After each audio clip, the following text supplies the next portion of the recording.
Uy, justo ese tema lo revisé recientemente, o sea que estamos Ah, apenas. Dale pues. bueno, entonces el día de hoy vamos a hablar de procedimientos musculoesqueléticos guiados por ecografía. Mi nombre es Carlos Andrés Castro Galvis, urgenciólogo, fellow de ultrasonido de urgencias, UCI perioperatorio.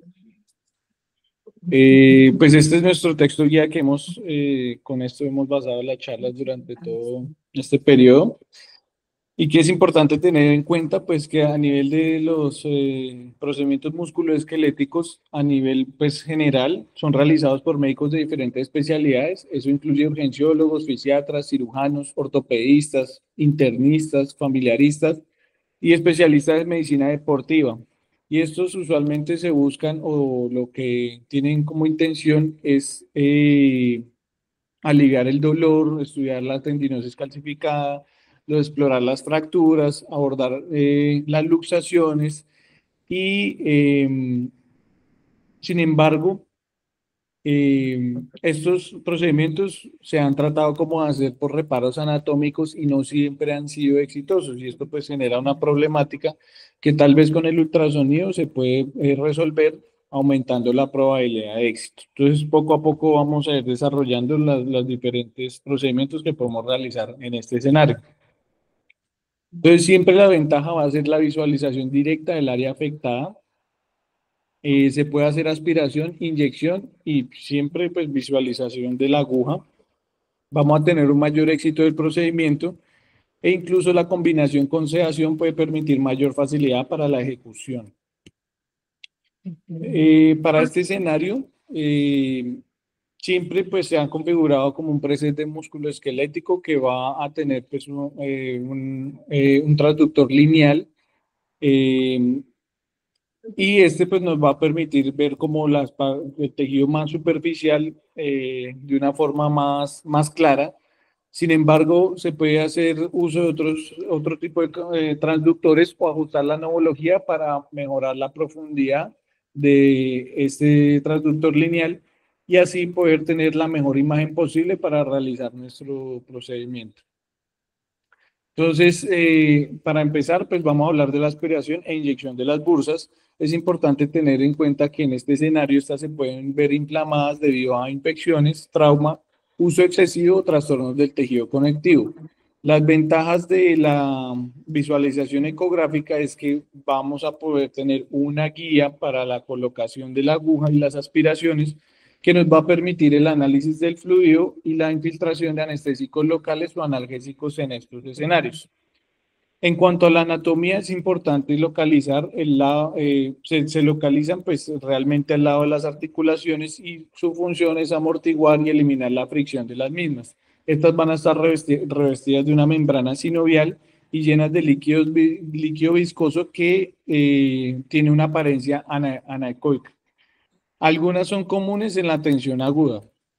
Es importante empezar a hablar de las principales articulaciones como el hombro, donde vamos a encontrar la bursa subacromial o subdeltoidea, donde esta va a estar encima del surco intertubercular del hombro. Esta se va a encargar de reducir la fricción del manguito rotador y el arco coracoacromial y el músculo deltoides. Entonces acá en este escenario podemos ver el borde pues, de la cabeza del húmero, acá podemos ver el acromio y acá el deltoides configurado más hacia anterior de la bursa que estamos viéndola acá eh, con este color como naranja.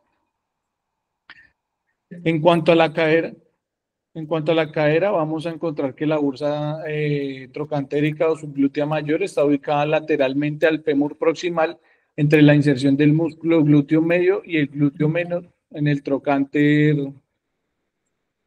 ¿Alguien se quiere unir?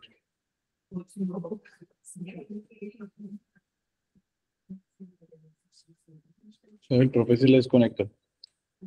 Entonces, en la cadera vamos a encontrar acá lo que es el glúteo menor y el glúteo medio, en donde vamos a encontrar allá esta bursa que en el escenario de la cadera podemos llegar a utilizar incluso el transductor convexo para pues tener una mejor, tratar de tener algo de mejor resolución con una mayor profundidad. Sin embargo, también podemos hacer ajuste de la neurología del transductor lineal para poder visualizar pues esta bursa. También se visualiza mucho más fácil en los niños por la poca abundancia de tejido celular subcutáneo, que permite una mejor penetración de las de ultrasonido. En el codo también vamos a encontrar la bursa del olecrano, que está situada sobre la superficie extensora del cúbito proximal y se extiende sobre la punta del propio proceso óseo del olecrano. Y acá viene otro punto importante, es que dentro de la buena práctica es importante también aplicar otras medidas de Doppler para hacer como un correcto análisis de la zona que estamos valorando. En este escenario, pues se hace un Doppler poder en el cual podemos ver como la hiperemia o la congestión de sangre alrededor de la bursa que se encuentra inflamada, que es la que estamos acá señalando con el asterisco. En cuanto a las indicaciones y contraindicaciones, pues las indicaciones va a ser pues la aspiración de líquido de una bursa inflamada para su análisis o la inyección de antiinflamatorios en la bursa. Contraindicaciones, vamos a encontrar la celulitis que recubre el punto de entrada de la aguja, que puede ser una contraindicación relativa. Y en cuanto a la preparación y de todos los escenarios, es importante tener en cuenta que la configuración del equipo pues, nos va a ayudar a permitir una buena visualización, además de que todos los procedimientos que vamos a hacer ecoguiados tienen que tener unos estándares de calidad y de seguridad dentro del proceso de asepsia y antiasepsia y el uso de las fundas estériles para hacer el uso del transductor. En cuanto a los procedimientos, pues es importante tener en cuenta la posición del paciente, ya que pues, nos va a permitir hacer el correcto abordaje ecoguiado. Se debe obtener vistas longitudinales y transversales, y esto aplica para todos los escenarios que vamos a visualizar acá, y esto también es un punto de buena práctica. Vamos a ubicar la bursa dependiendo de la articulación en que estemos evaluando, ya sea el hombro, el codo o la cadera. Y vamos a evaluar la presencia de líquido hipoecoico en su interior. En este se puede utilizar un abordaje de la visualización de la aguja en plano para visualizar la trayectoria de la aguja desde la piel hasta la bursa, así como la inyección de líquido si se realiza. También es importante visualizar con el Doppler color o con el Doppler poder, pues alguna presencia de algún vaso que esté más superficial y que no esté en la trayectoria de esta aguja para que no disminuyamos la posibilidad de complicaciones que en realidad se han descrito muy bajas en este tipo de procedimientos guiados por ecografía. Entonces acá podemos ver cómo en el húmero la bursa del hombro de la unión acromio-humeral, vamos a hacer una infiltración de la aguja que se ve acá como hiperecogénica, donde vamos a ver todo el trayecto en plano de la inserción de esta aguja y por ende pues ya sea la aspiración o la infiltración de medicamentos que nos ayuden pues a darle manejo a los pacientes. Acá podemos ver... Brian, ¿puedes cerrar el micrófono, porfa, que se escucha como sonidos de fondo? Ahí voy. Gracias. En esta imagen, bueno, lo otro que también se puede valorar en estos escenarios es la valoración dinámica con movimiento, pues obviamente teniendo en cuenta las precauciones necesarias o donde mejor se visualice pues el sitio de punción donde podamos tener el mejor acceso. Acá podemos ver en la imagen de la derecha la bursa de la cadera, donde pues se está haciendo una infiltración en plano, visualizando la aguja, y acá vemos el trocánter del fémur que pues se ve con una línea más hiperecogénica y pues la bursa se ve acá eh, hipoecogénica. Recordar que en este escenario pues vamos a estar entre el glúteo medio y el glúteo menor para poder hacer la visualización. Y en el olecrano vamos a ver acá cómo se ve la estructura hipoecogénica, donde vemos la estructura ósea, que es el olecrano, y vamos a ver que de anterior a posterior vemos el tejido celular subcutáneo, alguna de las fases musculares, y vemos acá cómo está ingresando la aguja en plano para la infiltración o el estudio de la bursa del olecrano. Como lo dije previamente, pues digamos lo que estas imágenes se ven en el modo B. Sin embargo, hay que ser como insistentes en que se debe hacer una valoración en varios planos y con el Doppler color para visualización de vasos que puedan estar dentro de la trayectoria de esta aguja y evitar pues posibles complicaciones. ¿Qué complicaciones podemos tener? Pues infección, sangrado, hematomas, lesión de estructuras neurovasculares, que también es muy importante visualizarlas. En cuanto a los riesgos, podemos ver que en la bursa de los olecranos es un sitio frecuente de bursitis séptica y, eh, se ve, digámoslo, corroborar esto antes de la inyección de esteroides, pues porque podemos causar tipos de complicaciones. En cuanto a la aspiración de la bursa olecraniana, la flexión del codo puede ejercer cierta presión sobre la bursa, lo que facilita el drenaje. Bueno, eso también lo mencionaban en las otras que pueden facilitarse el drenaje haciendo pues una leve compresión, ya sea en el mismo eje del transductor, pues sin ir a tener contacto con la aguja. Y en la bursa subacromial y subdeltoidea debe examinarse mediante un rango de abducción del hombro para resaltar su posición. La rotación de la cadera puede hacer más evidente la bursitis del subglúteo, la bursitis subglútea mayor, y eso pues nos puede dar como un mejor abordaje para la punción. Entonces, en cuanto a la integración de este escenario en la práctica clínica, pues la ecografía nos va a permitir ubicar, nos va a permitir confirmar y nos va a permitir estudiar ese líquido y al mismo tiempo en la necesidad de inyectar algún analgésico o algún anestésico que permita pues aliviar, digámoslo, el dolor en este escenario. En los estudios que mencionan en la literatura, hablan de un éxito del 100% en estos escenarios guiados por ecografía, mejorando pues así la tasa pues de realización del procedimiento. En cuanto a la artrocentesis y la inyección articular, pues es otro escenario que nos vamos a ver enfrentados, y entonces la artrocentesis se va a realizar comúnmente con fines diagnósticos y terapéuticos en múltiples articulaciones del cuerpo. Tradicionalmente esta artrocentesis la realizaban pues por reparos anatómicos.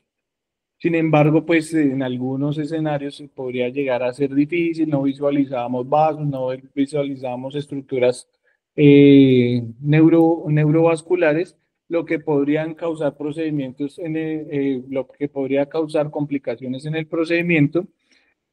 Por lo tanto, pues la ecografía toma una relevancia en este escenario porque nos puede ayudar a visualizar en tiempo real, podemos visualizar los vasos que pueden estar en el trayecto de esa aguja, y nos va a permitir tener una mejor visualización de la zona que vamos a funcionar para hacer pues un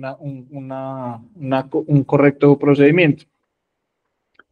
En cuanto a la anatomía, en la literatura describen el signo de las alas de gaviota o el signo de la gaviota, que no es más que el espacio articular que se compone de interfaces brillantes hiperecoicas, donde dependiendo de la articulación y la patología, pues van a ser visibles. Y aquí es donde podemos ver pues esos espacios interarticulares que podemos visualizar mediante ecografía. Por ejemplo, en la rodilla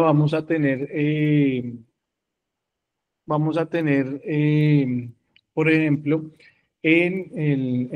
pues en el fémur y la patela o la rótula, vamos a tener acá el tendón rotuliano que se extiende acá con sus fibras, en donde podemos ver en algunos escenarios la tendinitis del rotuliano, pues con alteración de las fibras, congestión de estas fibras o hiperemia. Y acá podemos ver pues una efusión suprapatelar donde podemos llegar a hacer pues el estudio de este líquido o la infiltración de de la articulación. Eh, Esto puede servir como referencia de los reparos anatómicos y varias de las articulaciones pues, van a tener unos puntos de referencia para poder hacer este tipo de abordajes. Por ejemplo, en el tobillo vamos a ver, pues dentro de los reparos anatómicos, cómo eh, la tibia y el talo se representan en su reparo anatómico, van a ser más visibles, y su espacio articular, pues con el astrágalo que nos va a permitir tener un abordaje en este escenario. En la cadera vamos a visualizar el cuello del fémur y vamos a visualizar la cabeza femoral.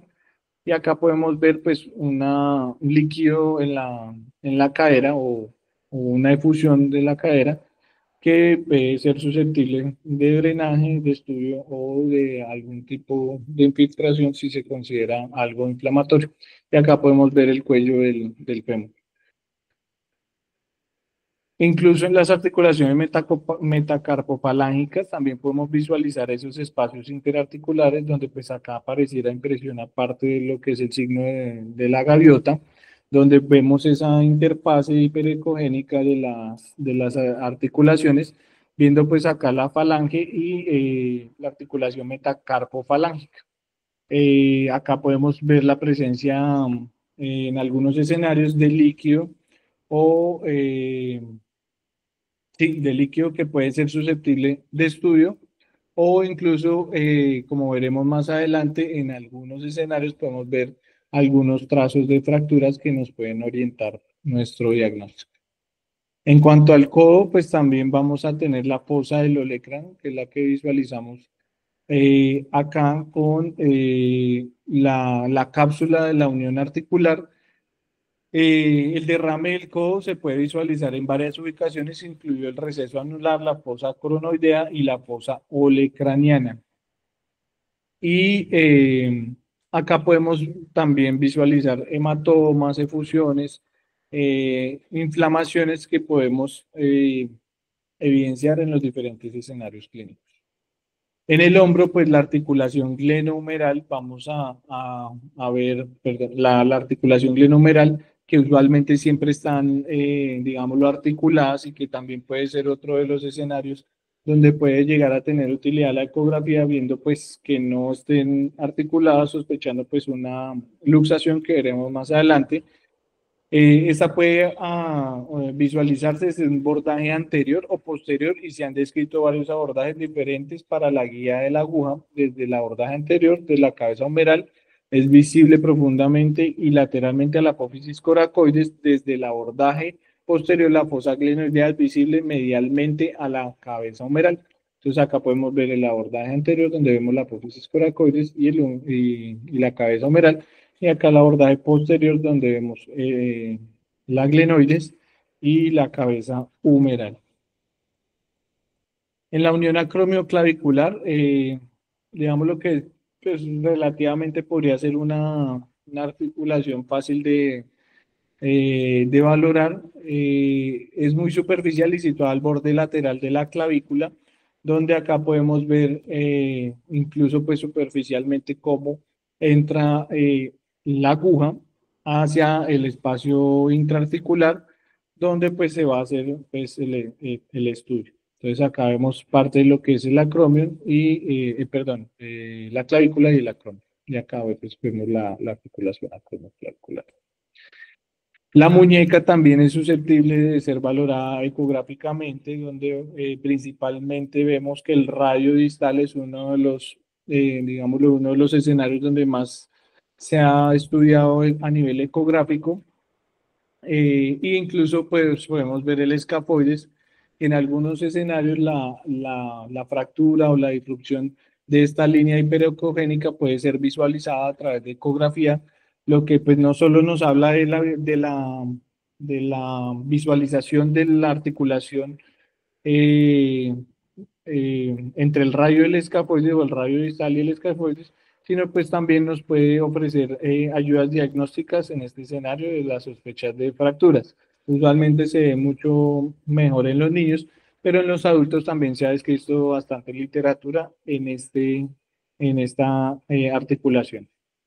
Entonces, en cuanto a indicación y contraindicaciones de hacer esto en las articulaciones, vamos a ver que el análisis, la indicación pues sería los análisis del líquido como método de evaluación diagnóstica de un nuevo derrame, la evaluación de una posible articulación séptica o una artritis séptica, la aspiración del líquido para aliviar el dolor, porque pues también el aumento del líquido va a generar edema, compresión, limitación funcional que puede ser pues ayudado mediante la liberación de esa acumulación de líquido y la inyección de un anestésico o antiinflamatorio. En cuanto a las contraindicaciones, relativamente pues la celulitis sobre el sitio de la entrada de la aguja o la presencia de una masa o un vaso sobre el sitio de la entrada de la aguja, porque es muy, pues ahí lo que toma importancia en todo este escenario también es ayudarse con el Doppler color, el Doppler poder para visualizar bien pues esas estructuras anatómicas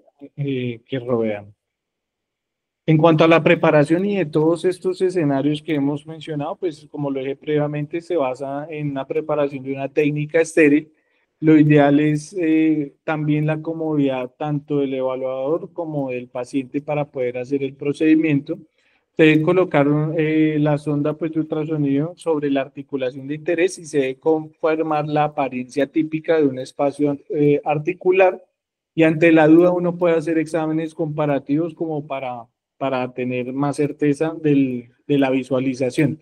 La presencia de derrame articular se debe confirmar observando el espacio anecoico sin flujo Doppler sobre el cartílago articular y en este punto la aguja debe dirigirse en plano en plano del haz del ultrasonido hacia el espacio articular, pues demostrando el avance de la aguja en tiempo real y la aspiración del líquido. En algunos casos se puede utilizar la ecografía para confirmar la presencia y la ubicación pues, de este líquido articular.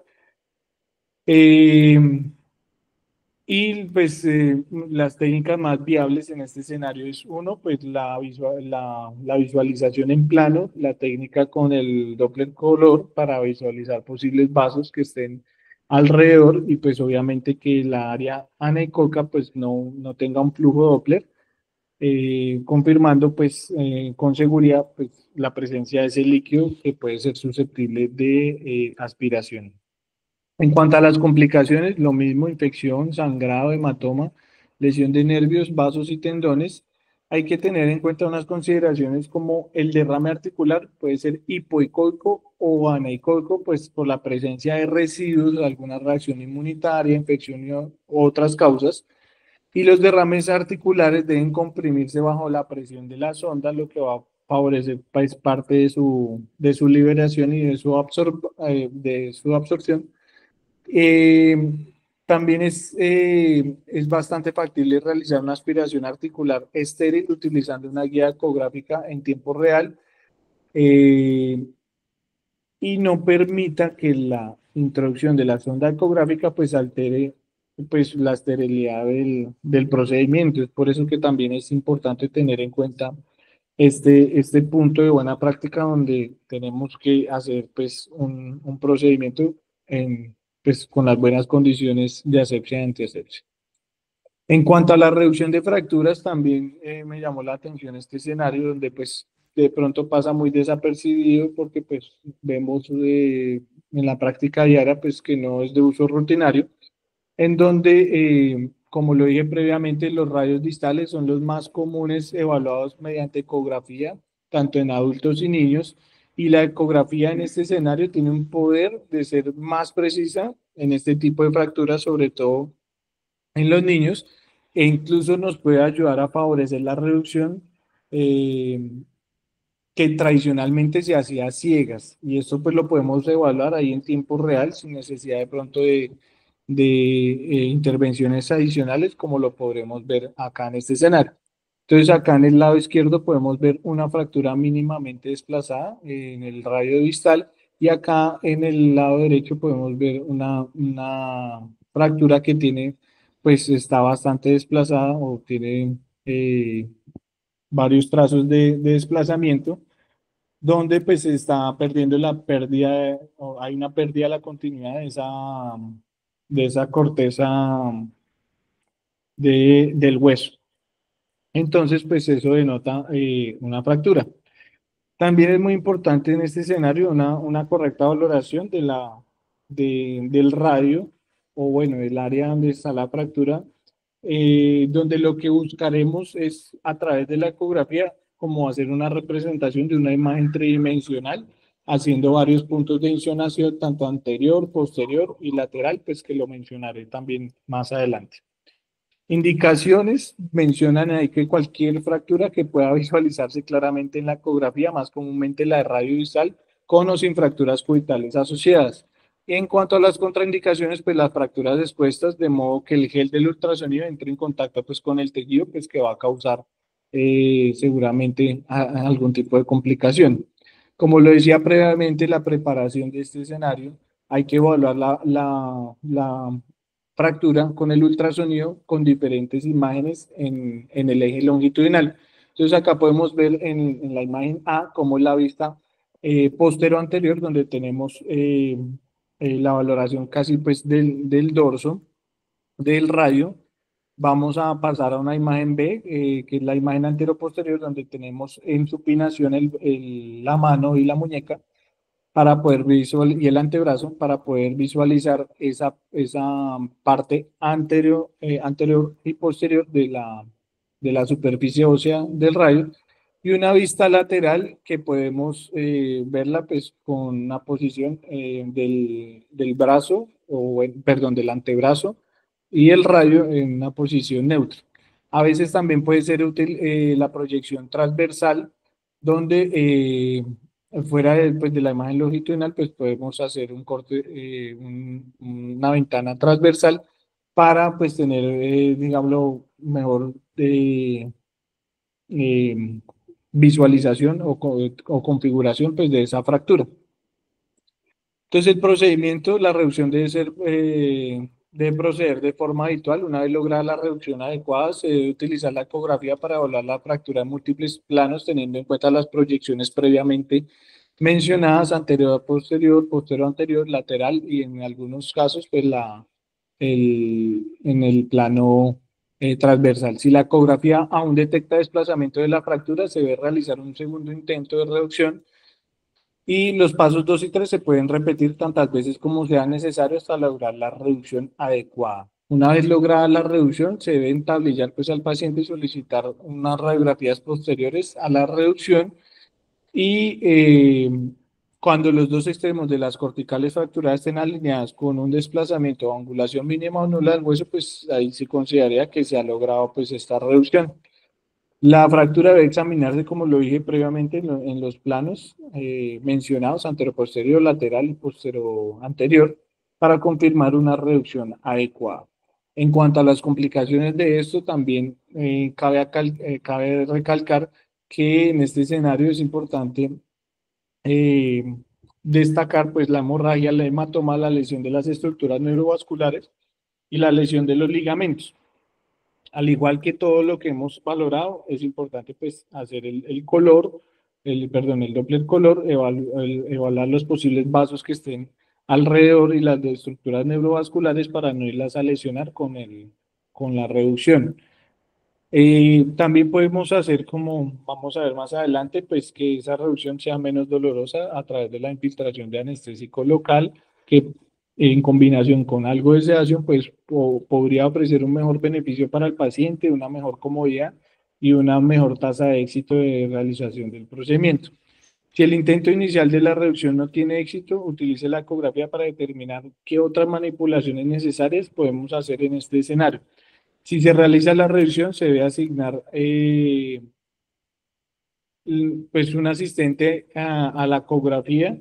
La visualización de la factura se puede enseñar fácilmente al profesional y no necesita dedicar un tiempo extra a aplicar y limpiar pues el gel del ultrasonido, pues si es cerrado. Dificultades no observar los planos ortogonales, pues que ese es como el nombre, el nombre que se debería utilizar pues para visualizar estos planos anteroposteriores, anteriores, laterales y transversos. Mm, por lo que pues esto va a permitir, pues no va a permitir una correcta reducción si no hacemos esta adecuada valoración. Veamos que para la detección de estas fracturas han tenido una buena sensibilidad y una especificidad las de radio distal.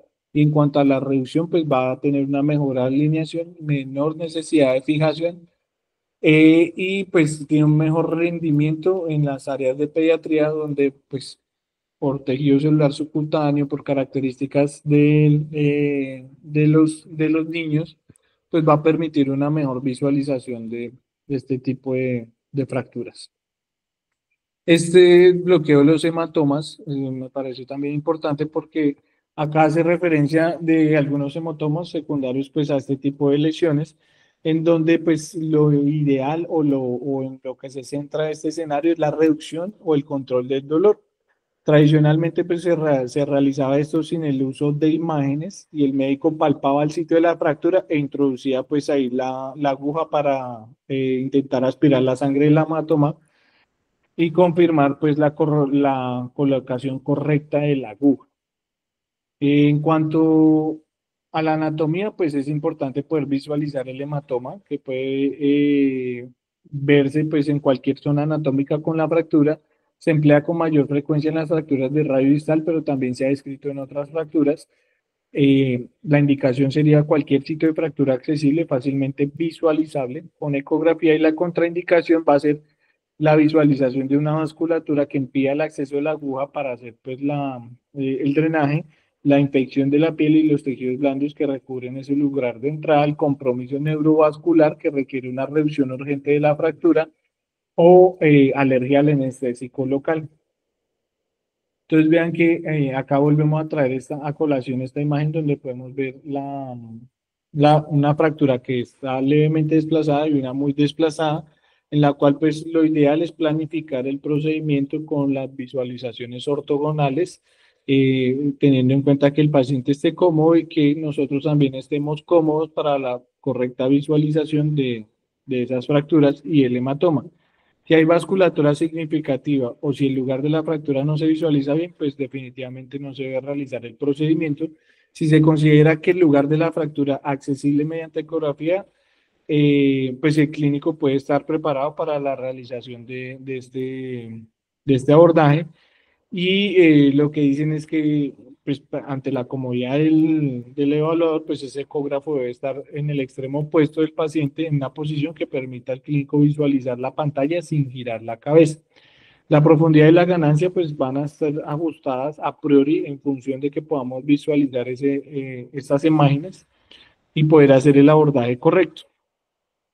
Acá podemos ver cómo en diferentes articulaciones y en diferentes abordajes en plano vamos a poder hacer la preparación de este tipo de procedimientos donde pues se aplica como el mismo principio de visualización de la aguja en todo momento para poder hacer la realización de estos exámenes. La posición del paciente también puede ser abordada desde una posición sedestante en el paciente que se le sospechó pues una fractura humeral que requiere pues administración parte de analgésicos o incluso pues el drenaje de los hematomas. El equipo pues en estos escenarios va a ser obviamente pues el campo, los toallas estériles, los guantes, la solución antiséptica con clorexidina, menos probable pues con pabellón ayudada. La aguja debe tener una profundidad adecuada porque también en este escenario, si no hacemos una correcta, digámoslo, visualización o una medición, pues el calibre de la aguja pues no va a alcanzar hasta el área que queremos llegar. eh, y por eso pues se debe hacer como una elección más acorde dependiendo de la visualización. Una jeringa de 10 a 12 cc, 10 cc de anestésico local de lidocaína del 1 al 2% o bupivacaína del 0,25 o 0,5% con o sin epinefrina. La funda estéril, el gel pues, de ultrasonido, preferiblemente estéril. Un apósito como una venda adhesiva o una gasa. Y por último, pues todos estos procedimientos se deben ajustar a la comodidad del evaluador para poder permitir una mínima inclinación y una máxima comodidad para poder hacer este procedimiento. Entonces acá podemos ver una fractura de radio distal acá a la izquierda, donde podemos ver la visualización de esta fractura marcada con el asterisco. Eh, Y cuando hacemos pues la insonación es importante pues saber dónde tenemos nuestro señalador, porque así mismo pues vamos a poder hacer la visualización en plano de esa aguja.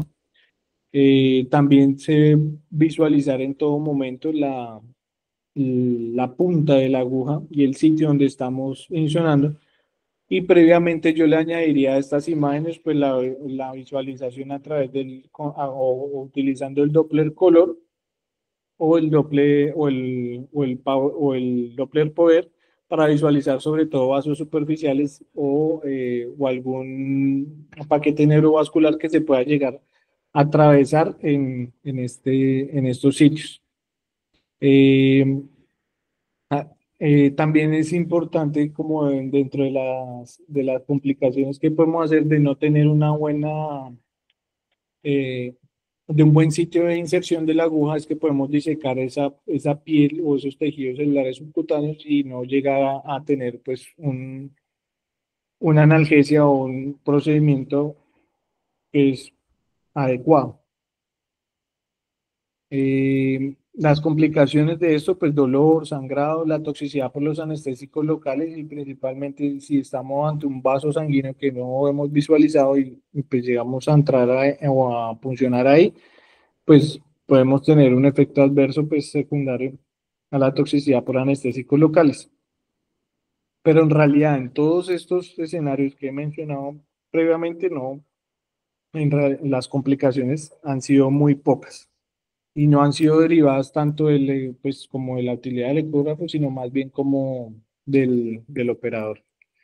Las reducciones articulares, como lo dije previamente, pues vamos a tener en esta vista posterior, vimos previamente, cómo la cabeza, cómo la glenoides y la cabeza humeral pues están desalineadas e incluso podemos hacer pues una alineación con una visualización en tiempo real pues de la cabeza humeral acomodándose con la glenoides. En este escenario pues se indica bajo la sospecha de dislocación y la contraindicación pues va a ser la sospecha de una fractura porque pues, vamos a grabar este escenario. Entonces, en este vamos a colocar el paciente de una forma cómoda, generalmente sentado de espaldas para hacer el abordaje posterior, como podemos ver acá.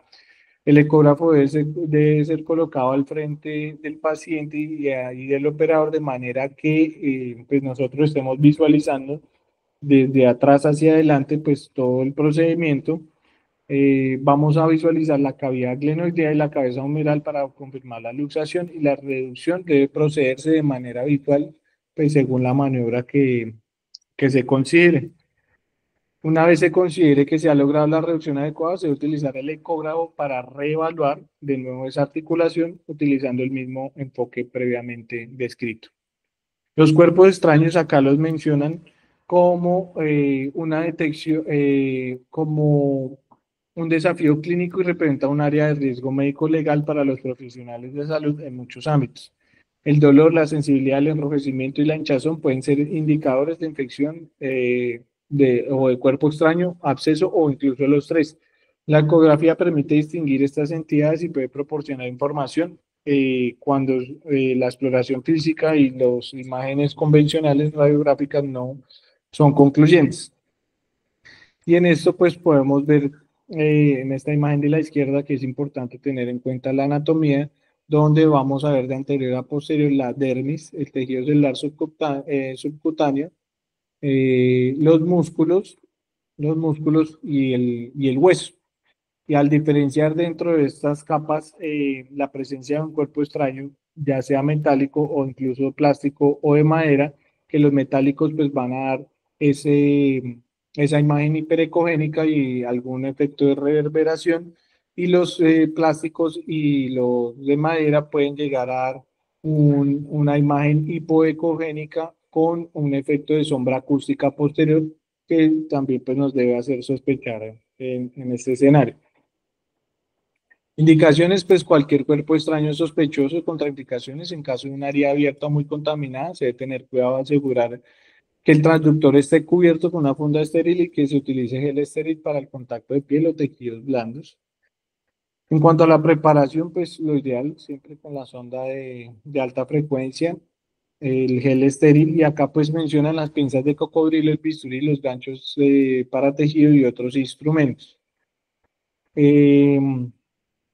Acá podemos ver en esta ventana cómo vemos el cuerpo extraño que va a ser removido ¿qué? Con las pinzas de cocodrilo o los forceps alligator, donde pues la visualización va a ser guiada por ecografía y podemos ver incluso pues tanto las pinzas como pues el cuerpo extraño. Las complicaciones, pues va a ser la visualización de los cuerpos extraños mediante ecografía, no debería pues en realidad causar mayor complicación a menos de que produzca un diagnóstico erróneo, eh, pero esto va a estar más bien derivado a la extracción, donde vamos a incluir sangrado, infección, daño de estructuras cercanas que pues pueden ser aplicables en este escenario. Los accesos intraóseos, otro abordaje que de pronto no estaba dentro del radar o que no teníamos mucho conocimiento, es la confirmación del mismo. La inserción pues, de las agujas intraóseas ha cogido cada vez más utilidad clínica, sobre todo pues, en esos pacientes que no se logra un acceso venoso urgente o emergente, donde pues eso puede retardar la administración de algunos medicamentos o de algún componente que pueda ser vital para la vida, o en los escenarios de reanimación, donde pues la ACLS y el PAL pues, recomiendan en estos pacientes poderlo obtener de una manera rápida. Recientes informes, pues lo que han hecho es utilizar la ecografía para confirmar la colocación de este catéter, pues de este acceso intraóseo, y su función correcta proporcionarán pues una herramienta adicional para ayudar a confirmar la colocación correcta. Se quedó duplicado.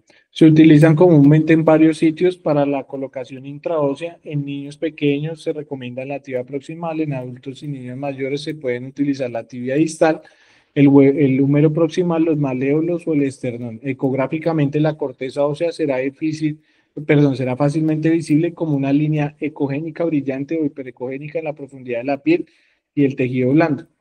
En cuanto a las indicaciones, pues el acceso vascular intraóseo, dependiendo del escenario, pero contraindicaciones va a ser fractura del hueso diana o celulitis del sitio de inserción. Acá podemos ver cómo en el procedimiento vemos la corteza ósea, donde vamos a tener la implantación de un catéter o un acceso intraóseo, donde vamos a colocar nuestro transductor de alta frecuencia en los planos transversales y longitudinales, donde vamos a hacer también la prueba del flush o solución salina agitada, y vamos a visualizar con el Doppler color cómo hace pues ese flujo dentro del hueso. Y esto pues nos haría pues corroborar o confirmar que estamos con una buena posición de ese acceso intraóseo. Entonces, dentro de los mensajes para llevar a la práctica y ya para dar finalización a nuestra charla, es que en el escenario musculoesquelético tiene unas aplicaciones importantes que para la práctica clínica que nos pueden ayudar a mejorar el dolor de nuestros pacientes, a hacer un diagnóstico oportuno y temprano, a mejorar la satisfacción del paciente. eh, Son buenos puntos de práctica clínica donde pues nosotros ya a través del conocimiento que hemos ido adquiriendo en este tiempo, es siempre verificar con el Doppler color, el Doppler pulsado, las áreas donde vamos a insonar, verificar la presencia de una arteria, una vena o un nervio, y visualizar en todo momento el procedimiento que estamos haciendo. Con eso vamos a tener una mejor tasa de éxito, una menor tasa de complicaciones, vamos a tener una mejor seguridad, mejor comodidad para el paciente y la técnica aséptica en estos escenarios es esencial. Y eso es lo que les traía para el día de hoy. Muchísimas gracias. Bueno, muy bien. Preguntas que te hayan quedado, Brian, inquietudes. Es un panorama nuevo, por supuesto, lo tengo claro para ustedes dos de pronto. Sin embargo, tiene una aplicabilidad muy grande, pero como normalmente no se tienen las habilidades para detectar cosas de este tipo, a menos que uno esté pues como inmerso en ello, suele no dársele más abordaje a este tipo de usos, infortunadamente. Y digo infortunadamente, porque como vieron, por ejemplo, todo lo que es la identificación o lo que pudieron leer y ver en el capítulo es la identificación y seguimiento y verificación de, por ejemplo, una fractura. Cuando la alinea uno, eso es importante desde la perspectiva de los principios de lo de ortopedia, que es alinéelo. Pero uno no lo puede verificar hasta que le toman nuevamente la radiografía al paciente antes de fijar la estructura o inmovilizarla propiamente. Entonces, ustedes con ecografía perfectamente lo que pueden es hacer antes de hacer la fijación o durante el momento de la fijación o inmovilización, validar que sí hayan quedado las corticales alineadas. Si no, tratar de hacer un abordaje que le permita justamente llevar a la parte de alineación más apropiada para ese paciente. Hombre, que si eso tiene resultados, desenlaces, evaluaciones comparativas, ensayos clínicos controlados, metaanálisis, no los vamos a encontrar, porque es que como la gente no lo utiliza tan frecuentemente, estas utilidades o abordajes suelen quedando a manos de unas pocas personas que son las que realmente conocen el alcance de esta combinación de disciplinas, que para este escenario sería lo de ortopedia, la medicina de urgencias y la ecografía. Entonces, piensen tanto más allá como lo quieran ver y buscarle la utilidad a esto sin irnos al otro extremo. Cosas importantes acá, por ejemplo, el bloqueo del hematoma, eso que uno normalmente lo ve y que lo hacen y que lo hacen a ciegas, como lo mencionaste muy bien, ya lo podemos hacer de forma dirigida y no solo bloquear el hematoma, porque finalmente lo que está doliendo ahí es la irrupción del señor. De la cortical. No, pero la cortical no, sino el periostio. Ah, Eso ok. es lo que está generando la dificultad o el dolor principal en ese foco de fractura. Entonces uno bloquea así el hematoma, pero puede bloquear para adelante o para atrás el periostio. Y eso es lo que finalmente le va a dar un tiempo de alivio del dolor al paciente. Lidocaína o bupivacaína, la diferencia fundamental para esto de procedimientos es que la lidocaína empieza a actuar mucho más rápido, la bupivacaína se demora más para el inicio de acción, pero dura más tiempo el efecto del bloqueo del dolor. Entonces, con la bupivacaína. Entonces, ¿cuál sería la ventaja allí? Pues este paciente igual está con dolor. Por eso, en algunos escenarios y cuando hacemos bloqueos, digamos, desde la parte de intervención, bloqueamos que la columna, que una faceta, que una articulación, etcétera, solemos utilizar más la bupivacaína en los escenarios agudos por la mayor tiempo de duración del efecto de analgesia y de bloqueo o de anestésico. Mientras se optimizan los analgésicos por vía oral o parenteral, toda vez que alineando la extremidad va a haber una mejoría importante del dolor. Entonces, eso como para que sepan en qué momento utilizar la una o la otra. Si usted necesita una cosa ya porque la tengo que reducir ya o ya, pues utilice lidocaína porque es el inicio de acciones de 30 a 45 segundos. En cambio, la otra puede durar 2, 3 minutos. Y esperar ese tiempo para poder hacer como el abordaje que sigue después de instilar el medicamento.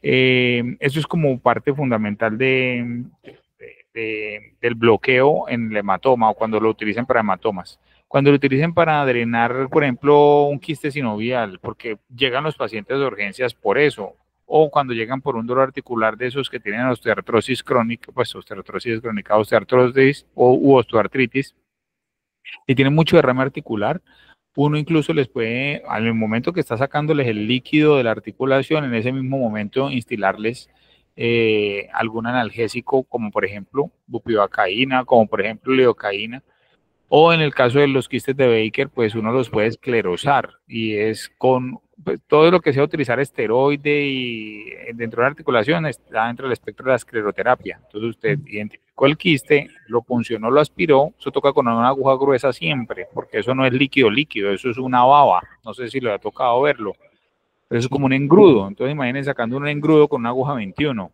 Eso es usualmente lo que uno hace es que le pone anestesia en el sitio donde va a funcionar y luego utiliza una aguja más gruesa para poder llegar hasta el quiste, por ejemplo, y ahí sí, aspira. Si uno sacó un CC, pues le mete un CC de una combinación de esteroide con lidocaína o con bupivacaína, con las diferencias que les acabo de mencionar del uno y el otro. Y es esa la cantidad que uno debe poner. Si usted sacó 5 centímetros, le puede poner 5 centímetros. Si usted sacó 20 centímetros, le puede poner 20 centímetros o menos, pero la idea es no sobredistender la cavidad donde estaba porque pues puede generar incomodidad para el paciente de forma importante. Entonces, ese es como el principio en esto de la inyección de medicamentos en la articulación. Y lo otro es siempre la técnica aséptica porque estás metiéndote en una cavidad estéril por definición. Entonces, mucho cuidado con eso. ¿Listo? Cuando vayan a abordar a un paciente con una artritis séptica, de igual manera, pero tener presente cómo manda uno las muestras. Entonces, ustedes van a sacar 10, 20 cc, entonces tener presente que eso, como es un tejido más tan denso, lo ideal es que el cubo donde se manda el líquido o la jeringa donde manda el líquido, idealmente vengan con los medios que le mandan uno desde el laboratorio para instilar de una vez el líquido allí, porque si no se les va a coagular. O la otra es mandarlo con heparina. Uno le pone un cc de heparina a cada tubo de ensayo y pone allí el líquido que extrajo de la articulación para evitar que se solidifique, porque si no van a perder la punción y seguramente era la única muestra y pues, cierto, se quedarán sin diagnóstico. Eso para que lo tengan presente. Bueno, no sé si con eso alguna pregunta o comentario adicional. No, una preguntita, es que uno tiene, a las veces que uno hace alguna recomendación con algún número de aguja o algo, porque eso sí, lo que tú dices, se obstruye, se tapa, o hay alguna aguja especial para eso. No, con estas que son superficiales se puede hacer perfectamente con un Inside, un gel, con una cualquiera de estas. Lo importante es el calibre. El Sí, calibre eso, usualmente, sí, que no utilice uno 21, 22, 25, no porque estas son 14. muy delicadas, sino 16, 18, 14, esas son mucho más gruesas y te permite una mayor fluidez al momento de extraer el líquido. Porque de hecho, de resto, va a ser una punción no satisfactoria en cuanto al retorno de ese líquido tan denso. Sí. Dime. ¿Y esa 16, 18, 14 también para infiltración? Si es solo para aplicación de medicamento, no. Si usted va a sacar, si usted va a aspirar, el problema es cuando estás aspirando. Ahí se Si queda usted así. va a meter, no habría ningún problema. Normalmente uno infiltra con las agujas que se llaman Spinocan, que son con las mismas que hacemos funciones lumbares, por ejemplo. Uno puede funcionar con esa, con una número 22, con una número 20, para instilar. Pero cuando es para aspirar, sí toca con una mucho más gruesa. Ok. Como le menciono, 14, 16, 18 suelen ser como las que uno utiliza para ese acto de aspirar. Listo. ¿Ya? Y entre más grande, pues obviamente mejor. La cuestión es que si tenés que anestesiar el sitio, porque igual es un calibre grande el que le vas a poner al paciente. Entonces, para que lo tengan presente. Listo. ¿Listo? Bueno, Muy bien. Preguntas, dudas, comentarios. No. Sí,